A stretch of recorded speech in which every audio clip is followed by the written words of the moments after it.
Okay, quarantine contraption, take 83.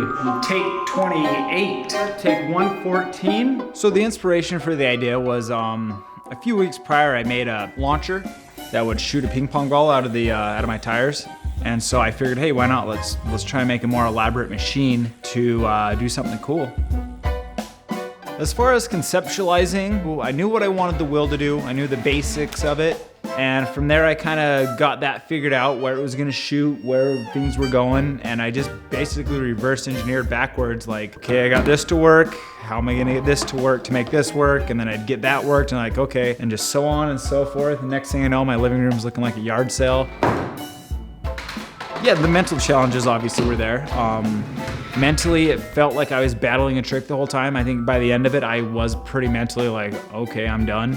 As with my riding, I'm always good to try something. I'll try something for 12 hours. I mean, not always physically can you do that, but mentally I can, if I have the vision in mind, I want to make it happen.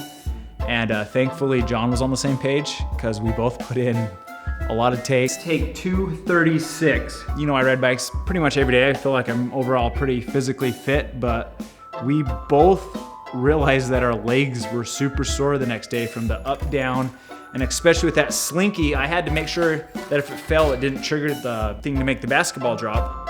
I think one of us said something about like being a little sore, and it's like, oh yeah, I'm a little sore too. Problem pieces of the puzzle, that slinky sucked. Both Jon and I agreed that starting it out with the slinky, starting with one of the hardest things to get was probably the best, because once that went, we knew like, okay, take your place, get ready, there's a good chance the machine's gonna run. But a lot of the times that ball wasn't getting sent. If the slinky didn't land just right, it would be sent off to the side. Sometimes when the ball would get to the Xbox controller, it wouldn't fall, and then getting that golf ball to go into the tube and shoot out perfect. There was a lot. There was a lot of hiccups. Catching that tire obviously was really, really, really hard. So hard to get that. That's like the hardest part.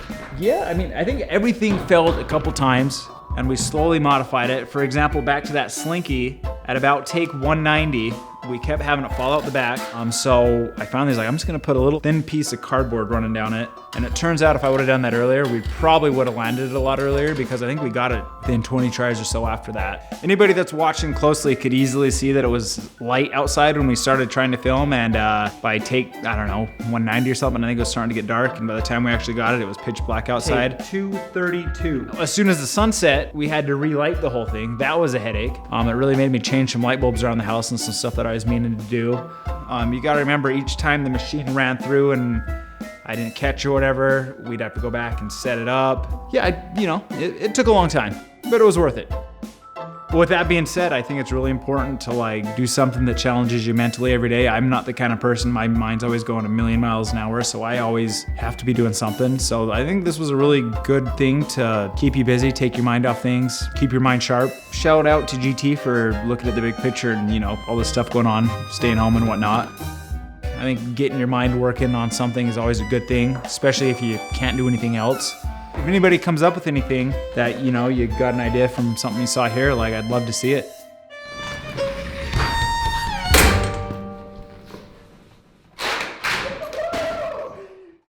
What's up, guys? Be sure to like and subscribe if you want to see more stuff like this.